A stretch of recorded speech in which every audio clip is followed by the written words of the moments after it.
बिस्मिल्लाहिर्रहमानिर्रहीम।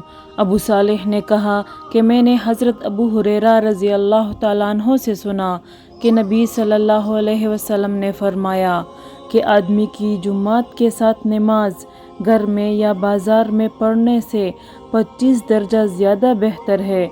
वजह यह है कि जब एक शख्स वज़ू करता है और उसके तमाम आदाब को मलहूज़ रख कर अच्छी तरह वज़ू करता है, फिर मस्जिद का रास्ता पकड़ता है और सिवा नमाज के और कोई दूसरा इरादा उसका नहीं होता, तो हर कदम पर उसका एक दर्जा बढ़ता है और एक गुनाह माफ़ किया जाता है।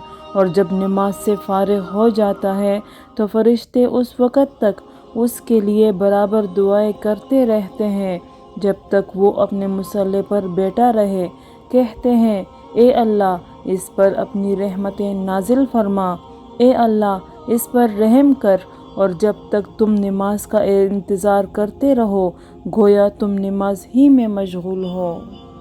सईद बिन मुसय्यब और अबू सलमा बिन अब्दुर्रहमान ने खबर दी कि हज़रत अबू हुरैरा रज़ी अल्लाह तआला अन्हु ने कहा कि मैंने नबी करीम सल्लल्लाहु अलैहि वसल्लम से सुना, आप सल्लल्लाहु अलैहि वसल्लम ने फरमाया कि जुमात से नमाज अकेले पढ़ने से 25 दर्जा ज़्यादा बेहतर है।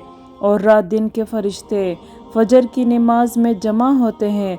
फिर अबू हुरैरा रज़ी अल्लाह तआला अन्हु ने फरमाया कि अगर तुम पढ़ना चाहो तो सूरह बनी इसराइल की ये आयत पढ़ो, इन्ना कुरआनल फज्रि काना मशहूदा, यानी फजर में कुरान पाक की तिलावत पर फरिश्ते हाजिर होते हैं।